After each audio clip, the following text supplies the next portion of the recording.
Hey, what's up guys? Welcome back to the channel. My name is Travis and welcome back to an update video here on the 300 gallon.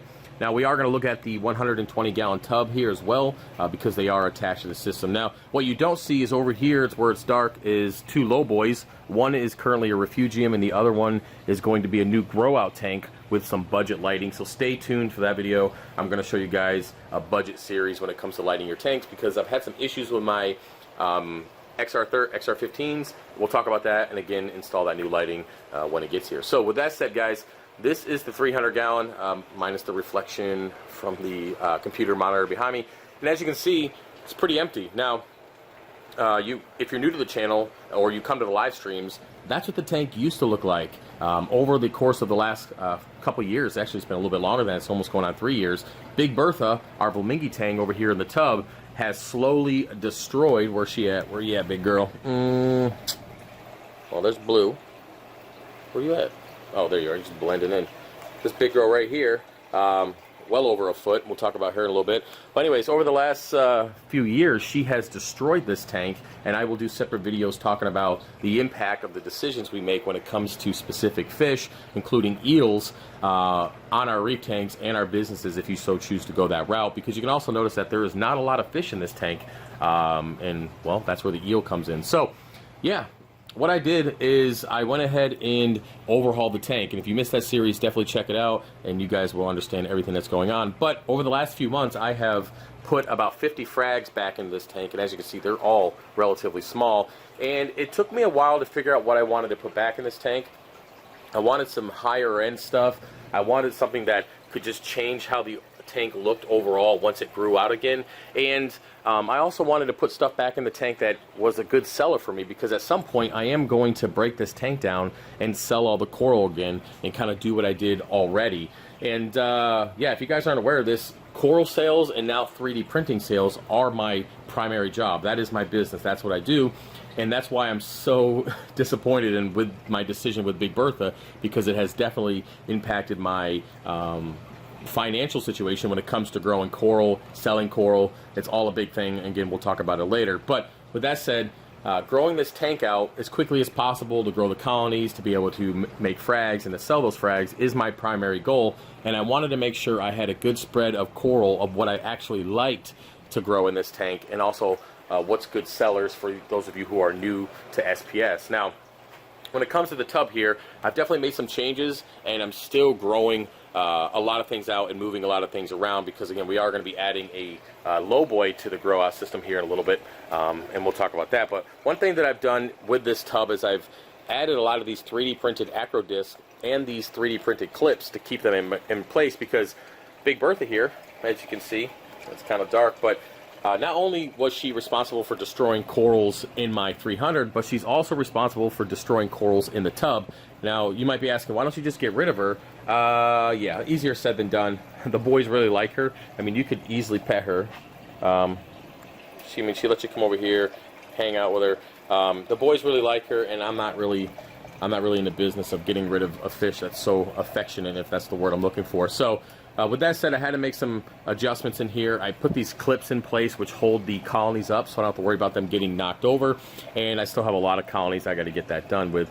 And yeah, so this tub's primary job is just to hold colonies that I can't grow in the 300. So basically anything that I have duplicates of, or anything that I just can't fit on the rock structure the way I want in the 300, come in this tub, and then that will continue through, be completely full. Like, we'll move this rack out, fill the tub up with just colonies like this. So basically the whole thing will look just like this section here, and then we'll move over to the low boy and do the same thing. And my goal is, over the next couple years or so, is to grow out not only this tub and all the colonies, the 300, but also the low boy that you guys will see with the new budget lighting. My goal is to grow all of those out and basically continue to sell like I have been over the last several years. So with everything, it just takes time. It's not something that's going to happen overnight. There's a lot of things you got to take in consideration. Of course, you got to keep the tank stable as possible. You know, when it comes to fish selection, nutrients, planning out, growing out all those colonies, what's going to be beneficial versus what takes up a lot of room, all that kind of stuff. There's a lot of things that go into it, and it's a long process. So with that said, if you guys are interested in coral, I do have some on the website. I will be adding more as we go on and the colonies get bigger. But right now, like the big 20 to 15 pack corals, those are not going to be available for quite a while, just because they're great for, you know, money coming in to take care of stuff like that. But overall, I am losing a lot on those packs, and plus I'm burning through a lot of coral in the process. And I'd rather just grow the system back out before introducing those back to the website for sale. So just keep that in mind. But if you're really interested and you're kind of like looking for a deal, you can hit me up via email. I am willing to work something out, but I'm not just going to throw it out there to the masses just because I can't at the moment. So yeah, the 300 gallon is doing great. Coloration is not too bad. I did test nitrates and phosphates this morning. Nitrates are at 1, which is definitely low. I'll talk about my mistake on that. And then my phosphates were in a normal range, 0.09. So it's in a pretty decent range.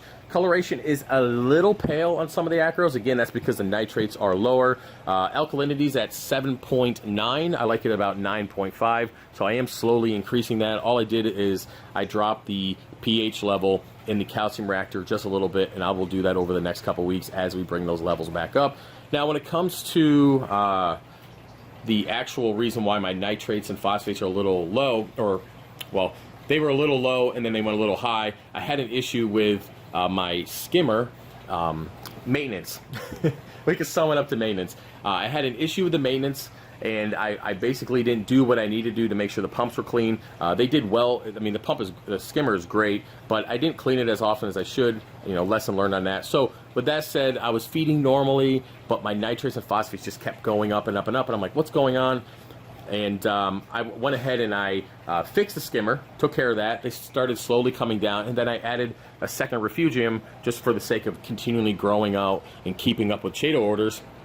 That I grew too much, and the skimmer got too efficient, and then my nutrients plummeted, and that's where I'm getting a little bit of paleness. So just a cause and a reaction. In hindsight, I probably would have waited to add the refugium just to let the skimmer keep up or catch up, and then maybe add the refugium later, just so I didn't have any issues with the nutrients bottoming out. But it is what it is. There's no dino, there's no other problems other than a little bit of paleness, so it's not a huge deal. And yeah, so with that said, guys, I'm looking forward to the 300 growing out. I'm looking forward to getting back into my content when it comes to the 300. I mean, the amount of questions that I have to answer and keep up or catch up on and make videos on, and the content in general, there's just so much stuff. So look out. There are going to be a lot more videos coming up. I'm going to try to get back to the 3 a week, and not including the live stream on Mondays. I'm going to try to get the live stream on Mondays and 3 other videos every single week, because there is a lot of stuff to get done, and I get emails and questions all the time like, hey, what's going on, dude? Are you still making content? Yeah, so with that said, guys, if you want to support the channel, you can head over to fishofhex.com. We are doing until Friday, so tomorrow evening, or tomorrow at like 11:59 p.m., we are doing 40% off with the code LIVE100, because we just had our 100th live stream on Monday, which I'm pretty excited about, and I appreciate everybody who came out for that. So just use that code at checkout. It'll be 40% off. That's coral, 3D printing, all of that. And yeah, if you want to support my other channel, which is Hex Jiu-Jitsu, that's where I will be uploading all of my Brazilian Jiu-Jitsu matches, commentary, questions, anything you guys want to ask about that. I'm going to be moving into that because it's definitely something that I really enjoy, and as with this hobby, I enjoyed it. It was a hobby in the beginning. It turned into a business, and I plan on moving forward in that route, just as a supplement to what I do here in the fish room. So a lot of things going on. Life is life, right? So with that said, guys, I appreciate you being here, and I will see you later. All right, peace.